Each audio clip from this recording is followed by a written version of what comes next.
I have been waiting to make this recipe for a while now, and I don't know what's taking me so long. But we are gonna start with the chicken because that takes the longest. And quote unquote, the reason I'm saying that is because it just has to cook and that's it. Some people like warm chicken on their salad, some people like it cold. Just do the same method and either eat it warm or eat it cold. So for the chicken, I don't know why I always have to do this, like I'm just throwing it in the camera.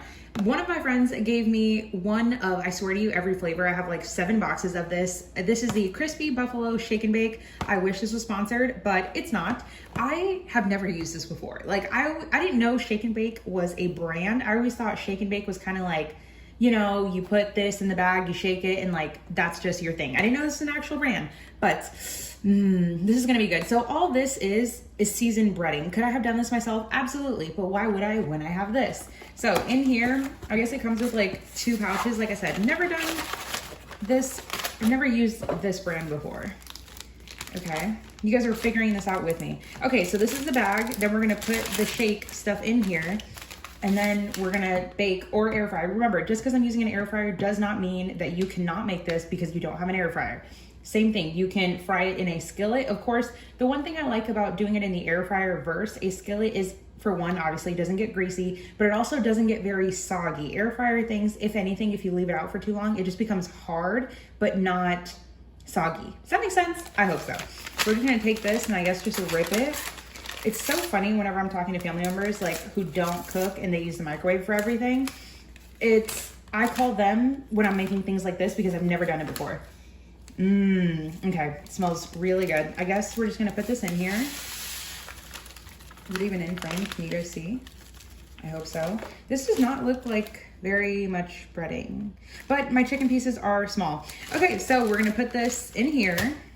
Okay, trying to give you guys a good enough angle here. Remember, we always have one hand for wet and one hand for dry. This is my like clean hand. This is my hand that has the raw chicken on it.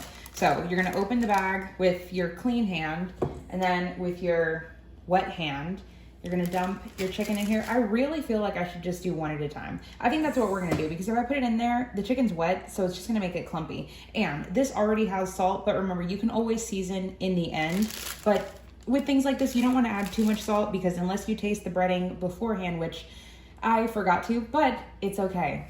So we're gonna put this in here and just shake, I guess. Wow.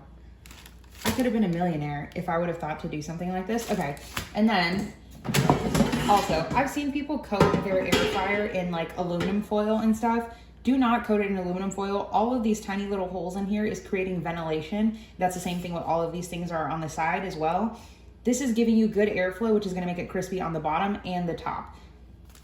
So we're gonna take our chicken. Yeah, I definitely recommend, oh my goodness, it's so perfect. It's like the perfect amount of breading.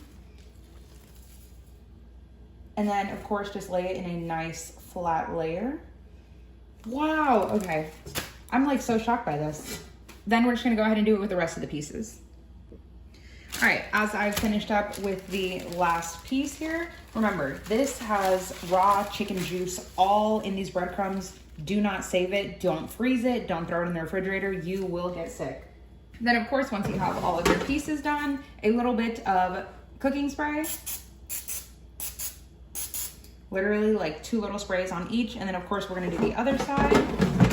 And we're gonna preheat this to 400 degrees for, let's go 7 minutes on the first side. Oh, that didn't do anything. Oh my goodness. Okay, 400, 7 minutes. Is it gonna turn on or do you have to press something? Okay, it's gone. While our chicken is to the side of us cooking here, I'm gonna show you guys how easy it is to put together this salad. I have about 3 leaves of romaine lettuce now. The reason I'm using romaine, a couple of reasons. 1, because that's what I had. But then 2, and this also kind of looks like a lot, but then it's, ew, that one's ugly. Okay, but this is what I had as my lettuce option here. But then also, traditionally you would get like a iceberg lettuce type of wedge salad whenever it comes down to anything buffalo in a restaurant, but iceberg has no nutritional value whatsoever. And if I'm gonna eat a salad, I want to feel full. I don't wanna feel like I'm having rabbit food with chicken on top. So iceberg, I always recommend too, those of you guys that don't have very much time to cook, or you just don't like to cook and it's hard trying to meal prep, I recommend pre-chopping all of your vegetables. But specifically with lettuce, for one of the things, since we're talking about that, when you chop your lettuce, do not wash it, or do not, as it just interrupts me, do not wash it and do not rinse it. Now, I'm not saying eat it dirty like that. When you pre-chop it and put it away like that, if there's moisture left in the container, there are so many hacks to put paper towels and this and that, but you have to keep changing those every couple of days. And let's be honest, if you don't have the time to chop all of this stuff, you're definitely not gonna remember to take out all of those paper towels. So chop this, I keep doing like all of these symbols with my hand. Chop this, then wash it when you are going to eat it, and then dry it with a dishcloth so you don't have a lot of moisture and your dressing doesn't become soupy. Then when I have buffalo wings, I love raw onion. So I'm just using red because once again, it's what I have, but you could use white onion or yellow or green onion if you have it too. Also, you always get matchstick carrots, but your girl didn't have matchstick and that was a lot of work. So I just peeled a carrot and placed it there. And of course, I am a Cali girl. I cannot have a salad or just a meal in general without avocado. Yes, that is a half of an avocado. It's good for you. Then you usually get some type of like pickled element here. So I'm just going for pickles. And I'm gonna do a squeeze of lime because I'm fancy, but I wanna have our chicken. Speaking of chicken, let's go ahead and flip it because our 7 minutes was up.